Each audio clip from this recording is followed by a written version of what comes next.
ሰበር ዜና ታህሳስ 21 2018 ጤናና ፍቅር ይስጥልኝ አድማጭ ተመልካቾች እንደምን አረፈዳችሁ። የሰዓቱን አበይትና ሰበር ዜናዎች ይዤ ቀርብ ያለው።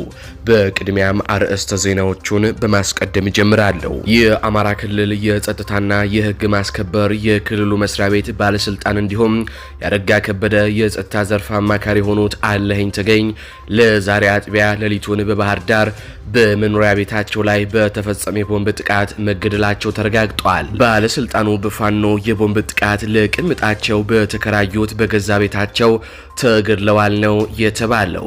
አረጋ ከበደ አስቸኳይ ስብሰባም ጠርተዋል። ዝርዝር ይዘነበታል። በባህር ዳር ዙሪያም እንዲሁ ከባድ ውጊያ ተደርጓል። የፋኖ ኃይሎች አገዛዙን ጦር ደምስሰውታል። ዝርዝር ዘገባ ይዘንበታል። በሌላ በኩል የምሬ ወዳጁና የሀብቴ ወልዴ ጦር ባደረጉት የጋራ ውጊያም ከ282 በላይ የአገዛዙ ጦር ተደምስሷል። በውጊያው ከተገደሉት የአገዛዙ ወታደሮች መካከል በሰሜን ምስራቅ እዝ 803ኛ ኮር የ61ኛ ክፍለ ጦር የሰው ኃይል ኃላፊም እንደሚገኙበትም ተረጋግጧል። በምርኮ ፋኖ ተንበሽበሿል። በዝርዝር እንመለከተዋለን። በሌላ ግንባር 10 ቀን በፈጀ በወሎ ግንባር ውጊያም ፋኖ ዙ 23 ጭምር በመታበት ውጊያ ድል ቀንቶታል።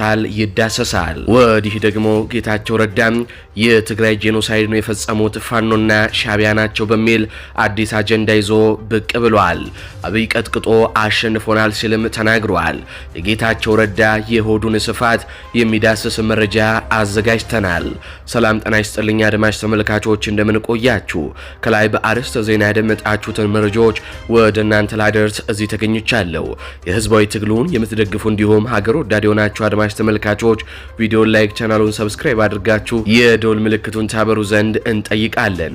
እንዲሁም በኮሜንት ድል ለህዝብ ልጆች ድል ለጀግኖቹም እያላችሁ ለህዝቡ ሲሉ ጫካ የገቡትን ታጋዮች ታበረታቱ ዘንድ እየጠየቅናችሁ በቀጥታ ወደ መረጃዎች ያለፍኩኝ። እስከ ፍጻሜው ድረስ አብራችሁን ቆዩ። ቀዳሚ ወዳደረኩት ዘገባ አለፋለሁ። አቶ ጌታቸው ረዳ ዳንኤል ክብረትን በሚያስንቅ መልኩም ከፍተኛ የአብይ አህመድ ውታፍ ነቃይ ሆነው ብቅ ብለዋል። የትግራይ ጄኖሳይድን የፈጸሙት ኤርትራና ፋኖ ናቸው ሲሉም ወሽክተዋል። አብይ ቀጥቅጦን ያሸነፈን ሲሉ አቶ ጌታቸው ረዳ ተናገሩ። የትግራይን ጄኖሳይድ የፈጸሙት ፋኖና ሻቢያ ናቸው ሲሉ የጠቅላይ ሚኒስትሩ የምስራቅ አፍሪካ ጉዳዮች አማካሪም አቶ ጌታቸው ረዳ ተናገሩ። ፋኖ ከፌዴራል መንግስት ጋር ግጭት የገባው ፕሪቶሪያው ተፈረመ ብሎ ነው፣ ሌላ ጥያቄ የለውም ሲሉም የፋኖን ትግል ለማጣጣልም ሞክረዋል። ተፈናቃዮች እንዳይመለሱ አግቶ ያዘው ህወሓት ነው ሲሉም ህወሓት ተፈናቃዮችን አግቶም እያስራበ ነው በማለትም የቀድሞ የትግል አጋሮቻቸውን ወቅሰዋል። ፋኖ ጋሽን አደረሰ ብሎ መንግስት የሚፈርስ የሚመስለው ብዙ ሰው አለ። ልጅ ሆኜ እልህኛ ነበርኩኝ፣ ሰውም ልምታ ካለኝ ጭቅጭቅ ውስጥ ገብቼ ስስብልት ካገኘው ምናምን ልና ግን አንድ ጊዜ ደግሞ ማሰብ አለብህ። መጀመሪያ ዙር ትሞክርና ከቀጠቀጠ ትሞክራለህ። ከዛ የሆነ ሰዓት ላይ ገላጋይ ቢመጣ ጥሩ ነው። ነገር ግን እየወደክ እየተነሳ አሁንም ካልቀጠቀጥኩኝ የምትል ከሆነ ስህተት ነው፣ አእምሮ የለህም ማለት ነው በማለትም ቲፒኤልኤፍን ወርፈዋል። ባለፈው ጦርነት የቲፒኤልኤፍ አመራሮች አዲስ አበባ እንገባለን በሚል ቅዠት ነው ጦርነት የገባ ነው። አሁንም የህወሓት አመራሮች አዲስ አበባ እንገባለን በሚል ጦርነት ለማስነሳት እየቆሰቆሱ ነው። ነገር ግን አይቻልም፣ አዲስ አበባ በባቡር መምጣት ይችላሉ እንጂ በጦርነት ግን አይሆንም በማለት የጠቅላይ ሚኒስትሩ የምስራቅ አፍሪካ ጉዳዮች አማካሪ አቶ ጌታቸው ረዳ ከኤንቢሲ ኢትዮጵያ ከተባለ የአገዛዙ ጣቢያ ጋር በነበራቸው ቆይታ ተናግረዋል።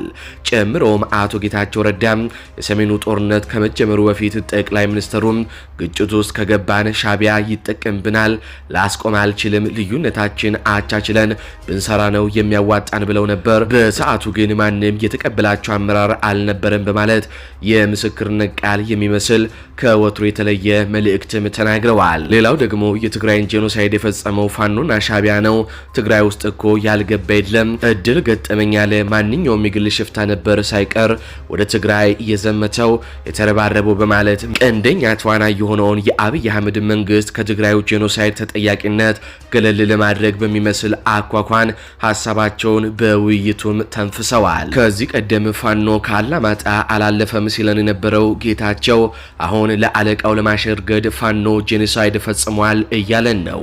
ጌታቸው ረዳ አድርባይ ነው። ካለው ተጠግቶ መብላት ተዝናንቶ መኖር ህይወቱን የሚመራው ድራይቪንግ ፋክተር ነው። ጤናውና ሆዱ ከተጠበቀ ሌላው ግድ አይሰጠውም። ያለፈው የትግራይ ጦርነት ከመነሳቱ በፊት ከፌዴራል መንግስቱ ይልቅ ትህነግ ወያኔም የበለጠ ኃይል አለው ብሎ ስላመነ ተከትሎ መቀሌ ገባ።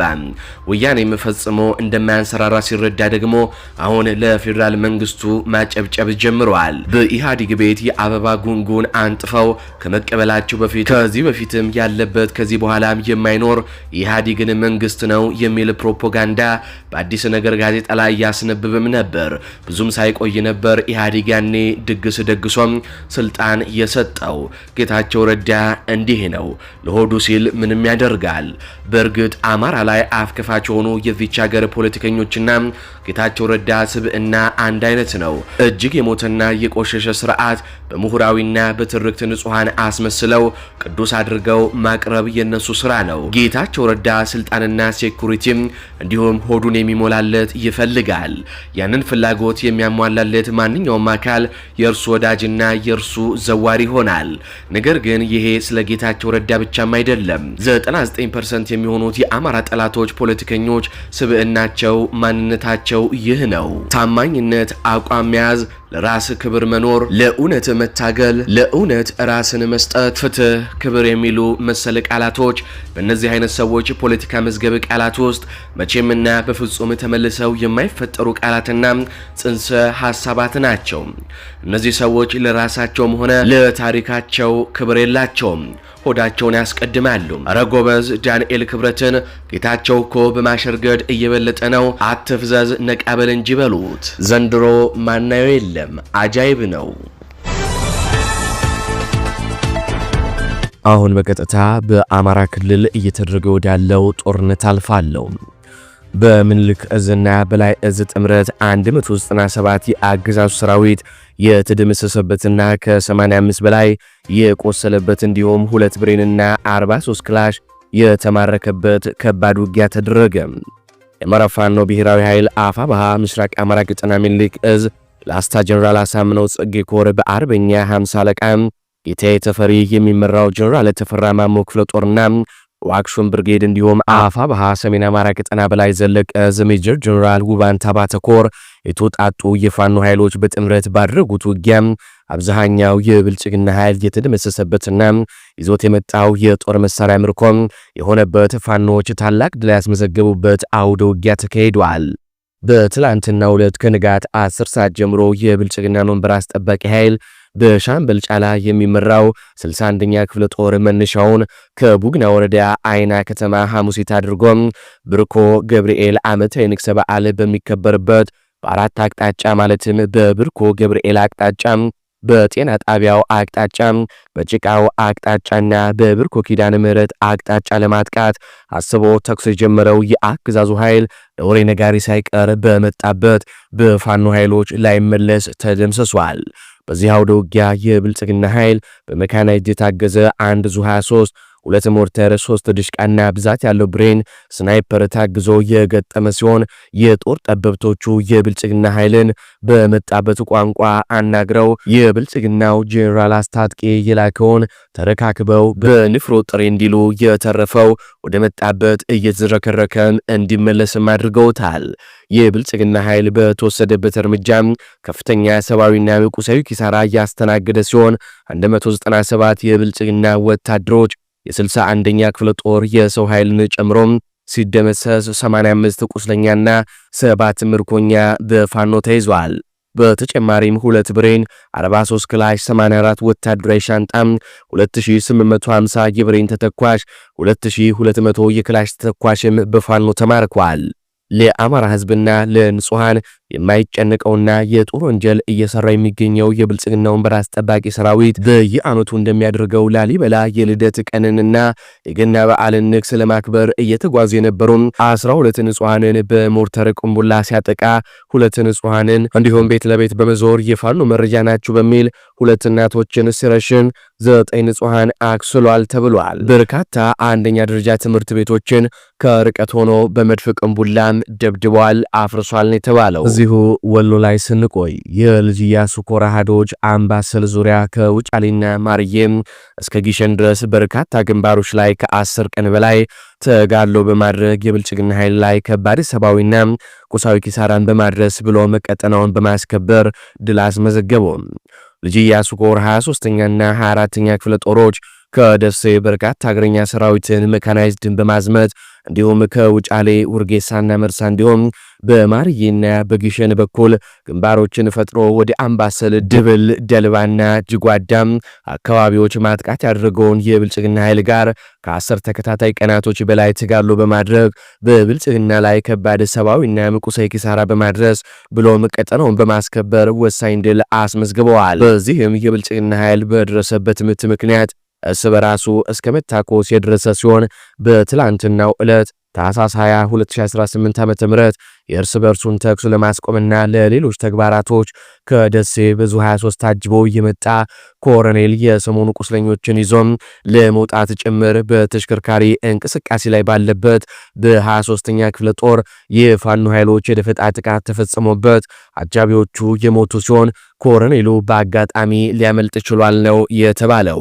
በደፈጣ ጥቃቱ ኮሎኔሉን አጅቦ ይንቀሳቀስ የነበረው ዙ 23 በተፈጸመበት ጥቃት እውክታ ያጋጠመው ሲሆን ወደ ቀጠናው ደልባና ጅጓዳ ገብቶም የነበረው የብልጽግና ኃይል በደረሰበት ከፍተኛ የሚባል ጥቃት መቋቋምና ተረጋግቶ ምሽግ ሰርቶ መከላከል አቅቶት ቀጠናውን ለቆ ለመውጣትም ተገዷል።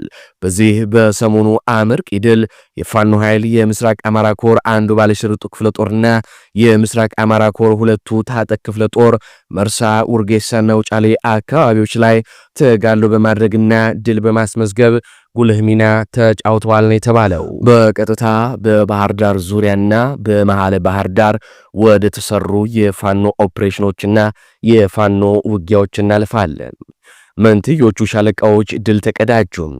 በትላንትናው ዕለት በባህር ዳር ዙሪያም ወረዳም በድልሽትና አምባርጌ ቀጠናም በሚሊሻ መሪነት የስርዓት ወንበር ጠባቂ ሰራዊት ማህበረሰቡን ግብር ለማስከፈል በገባበት በቀድሞ መጠሪያቸው የጣናው መብረቆ ብርጌድ ባህር ዳር ሻለቃ፣ ጊዮን ሻለቃና ዘጌም አራራት ሻለቃ በአሁኑ አደረጃጀት 102ኛ ኮር 22ኛ ክፍለ ጦር አንደኛ ሻለቃ አናብስቶች የአገዛዙን ኃይል ሲገርፉት ውለዋል። መቀመጫውን ባህር ዳር ዙሪያ ወረዳም ጨንታ 3 ቀበሌ ያደረገው የስርዓት ወንበር ጠባቂ ሰራዊት የአማራ ህዝብን ጠመንጃ ለማስፈታት ወደ ቀጠናው በመግባት በተለያዩ ጊዜያቶች ከፍተኛ ኪሳራን ሲያስተናግድ መቆየቱ ይታወቃል። በዛሬው ዕለትም በአናብስቶቹ ሲለበለብ ውሎም ያሰበውን የግብር ስብሰባ ሳያሳካም ወደ ካምፑ ፈርጥጧል። በዚህ አውደ ውጊያም በብልጽግና በኩል በርካቶች ሙትና ቁስለኛ ሲሆኑ፣ በፋኖ በኩል ምንም አይነት ጉዳት አልደረሰም ነው የተባለው። ይህ በእንዲህ እንዳለ በባህር ዳር ሰበር ዜና ተሰምቷል። የአማራ ክልል የጸጥታና የሕግ ማስከበር የክልሉ መስሪያ ቤት ባለስልጣን እንዲሁም የአረጋ ከበደም የጸጥታ ዘርፍ አማካሪ የሆኑት አለኸኝ ተገኝ ለዛሬ አጥቢያ ሌሊቱን በባህር ዳር በመኖሪያ ቤታቸው ላይ በተፈጸመ የቦምብ ጥቃት መገደላቸው ተረጋግጧል። ባለስልጣኑ ሌሊት 9 ሰዓት በተፈጸመ የቦምብ ጥቃት ከዋና መኖሪያ ቤታቸው ውጪም ሻሽ ጋራጅ ከሚባል ሰፈር ለቅምጣቸው ከተከራዩት ቅንጦት ቤት ለአዳር በሄዱበት እንደተገደሉም የውስጥ ምንጮቻችን አረጋግጠዋል። ጥቃቱን የፈጸመው በባህር ዳር የሚንቀሳቀሰው የቴዎድሮስ እዝ ክንፍ ሲሆን በጥቃቱ የአማራ ክልል የጸጥታና የሕግ ማስከበር የክልሉ መስሪያ ቤት ባለስልጣን እንዲሁም ያረጋ ከበደ የጸጥታ ዘርፍ አማካሪ የሆኑት አለኸኝ የተገኘን ጨምሮ ቅምጥ የተባለችው የ24 ዓመት ሴት በቦምብ ጥቃቱ መገደሏም ተነግሯል። የግቢው ጥበቃና አንድ ሰራተኛ ጉዳት አስተናግደው ሆስፒታልም ገብተዋል። ያረጋ ከበደ ቀኝ እጅ የሆነው አለኸኝ ተገኝ ያረጋ ከበደ የአጎቱ ልጅ መሆኑንም ምንጮች ተናግረዋል። ከሰሞኑ አርበኛ ዘመነ ካሴ በሰጠው ትዕዛዝ ፋኖ በጎጃም ከተሞች የሚያደርገው የቅድመ ኦፕሬሽን በአዲስ መልኩ የጀመረ ሲሆን የባዴን ባለስልጣናት ከፍተኛ ስጋት ውስጥም ገብተዋል። ምንጮቻችን እንዳረጋገጡት ባለስልጣኑ ለዛሬ አጥቢያ ሌሊት 9 ሰዓት ከዋና መኖሪያ ቤታቸው ቅምጣቸውን ከሚያገኙበትና እሳቸው በከፍተኛ በውድ ዋጋም ከተከራዩበት ቤት በቦምብ ጥቃት የተገደሉ ሲሆን ሻሽ ጋራጅ ከሚባል ሰፈር ነው የሞቱት ተብሏል። የተገደሉት አለኸኝ ተገኝ የርዕሰ መስተዳድር አረጋ ከበደም ያጎት ልጅ መሆናቸውን የውስጥ ምንጮቻችን አረጋግጠዋል። እርሳቸው የአረጋ ከበደን የጸጥታ ዕቅዶች በመምራትና በፋኖ ላይ የሚደረጉ እንቅስቃሴዎችን በመዘወር ቁልፍ ሚና ይጫወቱ እንደነበረም ይታወቃል። ይህ ጥቃት የተፈጸመው አርበኛ ዘመነ ካሴ ከሰሞኑ በሰጠው ትዕዛዝ መሰረት ፋኖ በጎጃም ከተሞች ውስጥ የሚያደርገውን የቅድመ ኦፕሬሽን በአዲስና በኃይለኛ መልኩ በጀመረበት ወቅት ነውም ተብሏል። ይህ ደግሞ የብልጽግና ባለስልጣናትን ከፍተኛ ስጋት ውስጥ እንዲገቡም አድርጓቸዋል። በአለኸኝ ተገኝ ግድያ ከፍተኛ ድንጋጤ ውስጥ የገባው ያረጋ ከበደ ቡድን ለዛሬ 8 ሰዓት ላይ የፖለቲካውን ወታደራዊ ክንፍ ድንገተኛ ስብሰባ መጥራቱም ተነግሯል። የባለስልጣኑን ግድያ አፍነው እንዲይዙ የተነገራቸው የብአዴን ሰዎች ምናልባት የሚወጣ ከሆነ መረጃው በህመም ሞተ እንዲባልም ነው የተነገራቸው። ባለስልጣናቱ ከዚህ ቀደም ሲያደርጉት እንደነበረው አሁን ባህር ዳርን ትተው ወደ አዲስ አበባ በመሸሽ ክልሉን ከአዲስ አበባ ሆነው ለመምራት ሊሞክሩ እንደሚችሉም እየተጠበቀ ነው። በቦምቡ ጥቃት ምክንያት ባለስልጣኑ አለኸኝ ተገኝ ተገድለዋል። ከእርሳቸው ጋር አብራ ትገኝ የነበረችው የ24 ዓመት ቅምጥ የተባለች ሴትም ተገድላለች ነው የተባለው። የግቢው ጥበቃና አንድ ሰራተኛ ደግሞ ጉዳት ደርሶባቸው ወደ ሆስፒታል ተወስደዋል ነው የተባለው። ከዚህ ጋር በተያዘ ሰውየው በጤና እክል ምክንያት ሞተ የሚል ዜና ለማስነገር በአዴኖች ከወዲሁ እየተዘጋጁ መሆኑ ነው የተነገረው። በመጨረሻም የአገዛዙ ከፍተኛ ወታደራዊ አመራሮችና ዋጊዎች ፋኖን እየተቀላቀሉ መሆኑ ይታወቃል። ከዚህ ጋር በተያያዘ ሁለት የመከላከያ አመራሮች ፋኖን ከተቀላቀሉ በኋላ ከአርበኛ ፋኖ ዩሱፍ ጋር ያደረጉትን ቆይታ አድምጠን እንመለስ። በዛሬው ዕለት ሁለት አመራሮች ከተቋሙ በመውጣት ወደ ፋኖ መጥተዋል። እስኪ ራሳቸውን ያስተዋውቁ። ጓድ እስኪ ራስክንና የነበርክበት ተቋም አስተዋውቀን። እሺ፣ አስራ አለቃ ደሳለኝ አበበ እባላለሁ። ከ25ኛ ክፍለ ጦር የመጣሁት ምድቤ ኦፕሬተር ነው። አመሰግናለሁ። እስኪ ወንድሜ ደግሞ በተመሳሳይ መንገድ ራስክን አስተዋውቅልን። አስራ አለቃ ሰለሞን እባላለሁ። እኔ የነበርኩበት በ60 በ6ኛ እዝ 602ኛ ኮር በ25ኛ ክፍለ ጦርና እንዲሁም 6ኛ ሬጅመንት ተብላ በምትጠራው ኦፒ ነበርኩም ምድቤ ማለት ነው። አመሰግናለሁ። እንዴት ወደዚህ ተቋም ገባችሁ? በምን ምክንያት ነው የገባችሁ? እስኪ እናጫውተን። ወደ መከላከያ ተቋም እንዴት ነው የገባኸው? ማለት እኔ ወደ መከላከያ ተቋም የገባሁት መጀመሪያ በአፈሳ ነው የገባሁት ማለት ነው። ተማሪ ነበርኩና ከትምህርት ቤት ነው አፍሶ ያስገቡኝ ማለት ነው። ከዛ ክልልና ወረዳ ላይ ነው አፍሶ ያስገቡኝ ማለት ነው። ያለምንም ፍላጎት ነው፣ ትምህርት ገበታ ነው አውጥተው ያስገቡኝ ማለት ነው። እና በዚህ ታፍነን ነው ገባን፣ ያለምንም ፍላጎት ያለምንም ነገር ባለው የፖለቲካ እንትንና የነሱ የፖለቲካ ሻጥር መሙሉ ያደርገው አፍነው ነው ያስገቡኝ እኔን ማለት ነው። ምንም ፍላጎት መከላከያ ፍላጎትም የለኝም፣ ትምህርት አቋርጠው ነው ያስገቡኝ ማለት ነው። ተቋም ውስጥ እያላችሁ እንደው ስለ ፋኖ ምንድነው የሚባሉ ምንድነው የምትባሉት የምትነገሩት? ብዙ ጊዜ አመራሮች የሚሰጣችሁ ትምህርት አለና ፋኖ ምንድነው ነው የሚሉት? ፋኖ የሚለው ከዛ የነሱ ፖለቲካ የሚሉት ፋኖ ዘራፊ ነው፣ ፋኖ ሌባ ነው፣ ፋኖ እንደዚህ ነው፣ ፋኖ ህዝብ ይጨርሳል፣ ፋኖ ህዝብ ይገላል ነው የሚሉ ማለት ግን እንደዚህ አይደለም። አሁንኛ መተን እዚህ ስናየውና ከዛ ያለው የሚሞላው ፕሮፓጋንዳና ፖለቲካ እንደዚህ አይደለም ማለት ነው። ማለት ፋኖ ማለት ለራሱ የቆመ ለህዝብ የቆመ ታጋይ ነው እንጂ ቆራጭና እንትን አይደለም ማለት ነው። ምክንያቱም አሁንም በመከላከያ ቤት የምትገኙ ብዙ ልጆች አላችሁ።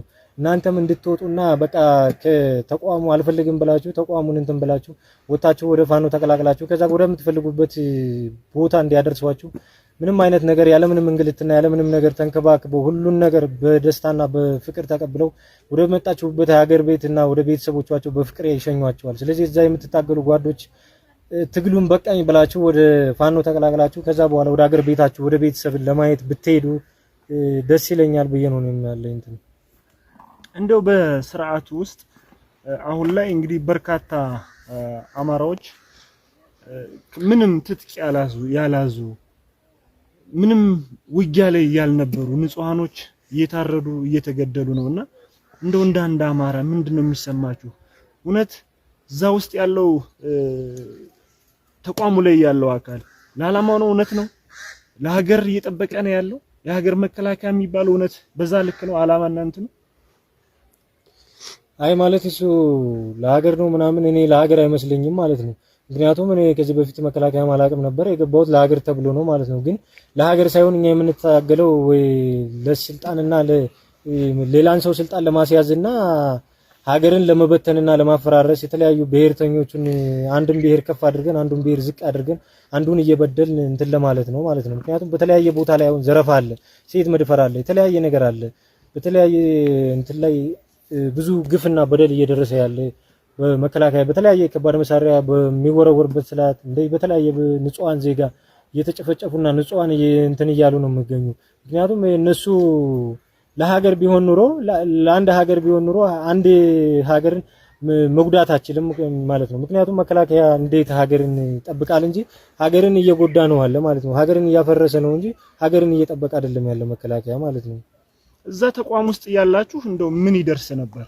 በተለይ ብዙዎቹ አማራ በመሆናቸው ብዙ የሚደርስባቸው ነገሮች አሉ። እንደው እናንተስ የደረሰባችሁ ነገር አለ ወይ? እዛ ተቋም ውስጥ ሆኖ አማራ በመሆናችሁ እንዳትገናኙ ከሌሎች ጋር መረጃ እንዳትለዋወጡ ሲደረጉ የነበሩ ነገሮች ካሉ እስኪ እነሱን አጫውተን። ትክክል ነው። በየቦታው አለ ማለት ነው። በኔ ላይ የደረሰብኝ ነገር አለ፣ በሌሎችም እየደረሰ ያየሁት ነገር አለ ማለት ነው። ምክንያቱም በኔ ላይ እየደረሰ የነበረው ግፍና በደል በተለያየ ነገር የተለያየ ጥቅማ ጥቅም ላይ ነገር አናገኝም። የተለያየ አማርኛ ተናጋሪ ከተባለ የተለያየ ጥቅማ ጥቅም ላይ ያለው ድርጅቱ ላይ ነገር ማግኘት አችልም። የተለያየ ቦታ ላይ አንተ ስትንቀሳቀስ በጎን ሌላ ሰው አብሮ እየተከተለ ነው። ኢቭን እንኳን ሌላ ነው ተውና ከሰው ጋር ራሱ ሁለት አማርኛ ተናጋሪ በአንድ ከሄደ ራሱ ነገ ሊከዱ ነው ሰሯቸው ወይም ውሰድና ወደዛ የሆነ ነገር አድርገው ምናምን ነው የሚሉ ማለት ነው። ምክንያቱም በተለያየ ቦታ ላይ ብዙ ግፍና በደል እየደረሰባቸው ያሉ ብዙ ልጆች አሉ ማለት ነው። በተለያየ ቦታ ላይ አሁን እኔ ከሌላ ሰው ጋር ማውራት አልችልም። አማርኛ ተናጋሪ የሆነ ሰው ካለ ከሱ ጋር ሄጄ ማወራ ከሆነ እሱ ሊከዳ ነው። ከሌ እንደዚህ ነው፣ ከሌ ፋኖ ነው፣ ከሌ ጽንፈኛ ነው፣ ከሌ እንደዚህ ነው፣ ግራፊ ነው፣ ፋኖ ነው፣ ዝም ብሎ ከኛ ጋር ነው እንትን ያለ እንጂ እንደዚህ ያሉ የተለያዩ ቦታ ላይ የማሸማቀቅ ነገር አለ። የተለያዩ ግፍና በደል እየደረሰባቸው ነው ያሉ። እስኪ እንደው የፋኖ ውጊያ ምን ይመስላል? እንደው ምናልባት በቆይታችሁ ያው አውደ ግንባሮች ላይ ተሳትፋችሁ ይሆናልና የፋኖን ውጊያ እንዴት ታዩታላችሁ? እንዴት ነው የነበረው? እንደው መስተካከል ፋኖዎች በዚህ መንገድ ቢያስተካክሉ ሙሉ በሙሉ ጦሩ ሊበተን ይችላል፣ እጅ ሊሰጥ ይችላል። እኒህ አይነት ነገሮችን ብታስተካክሉ ብለህ የምትሰጠን ኮሜንት አስተያየቶች ካሉ እስኪ። አይ ማለት እኔ ትግሉ ላይ ምንም አይነት ነገር ያየሁት ነገር የለም ማለት ነው። ማለት ትግሉ ላይ አሁን ብዙ ልጆች ለመምጣትና የተለያዩ ቦታ እጅ ለመስጠት የተለያዩ ነገር ለማድረግ አይመችም። ያለው ጥብቅ በጣም ይጠበቃሉ፣ ቁጥጥር አለ፣ የተለያየ ነገር ስላለ ስለዚህ ልጆች አሁን በተለያየ ቦታ ላይ መምጣት ይፈልጋሉ። ነገር ግን አጋጣሚ ደግሞ ዝም ብሎ ተከታታይ ኦንሊ የሆነ ውጊያ አታደርጉም። ስለዚህ ደግሞ ማታ ማታ አንዳንዴ ደግሞ ማታ ማታ ልጆችም ለመምጣት ለተለያየ ቦታ ላይ እንትን ለማለት እንድንመች ማታ ማታ ውጊያ አንዳንድ ቀን ምናምን ነገር እንደዚህ በቃ አለፍ አለፍ ብሎ የተለያየ ደፈጣ ቦታ ደግሞ አብዛኛውን ደፈጣ ቦታውን ክፍት ነው። ያን ደፈጣ ቦታ ደግሞ ይዛችሁ በምትሉበት ሰዓት የተለያየ ቦታ ላይ ውጊያ ያስጠላቸውና እንትን ያሉ ልጆች ስላሉ እነሱ ለመምጣት በጣም ፍላጎት አላቸው። ስለዚህ እንደዚህ በጫና መምጣት የማይችሉ እዛ ተይዘውና በጥበቃ ያሉ ልጆች ብዙ ልጆች አሉ። ስለዚህ እነሱ የተለያየ ቦታ ላይ ወደ ውጊያ በምታደርጉበት ሰዓት ለመምጣት ፍላጎት አላቸው። ከልብ አመሰግናለሁ ወንድሞቼ። እንግዲህ ፋኖ የህዝብ ልጅ ነው። እንግዲህ መታገል የምትችሉት መንገድ እናመቻቻለን።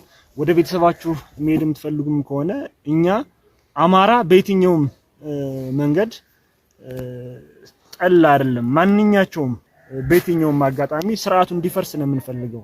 እኛ ከየትኛውም ብሔር ከየትኛውም ክልል ጋር በጠላትነት እየፈረጅ ነው እንትን የለምና ሁላችሁም ከዚህ ተቋም በመውጣት ስርዓቱ እንዲፈርስ በማድረግ ራሳችንም እንከላከል፣ ራሳችን እናድን። ኑ በፈለጋችሁት መንገድ የመሪያችን የአርበኛ ዘመነ ካሴን ጥሪ ተከትላችሁ እናንተም ስለመጣችሁ ከልብ እናመሰግናለን። ወደምትፈልጉት መታገል ከፈለጋችሁ ታገላላችሁ። ወደ ቤተሰቦቻችሁ መቀላቀል የምትፈልጉ ከሆነ ደግሞ ወደዛ የምትሄዱበትን መንገድ እናመቻቻለን። በቀጣይ በሌሎች ዘገባዎች እስካገኛችሁ ድረስ ቸር ያሰማን።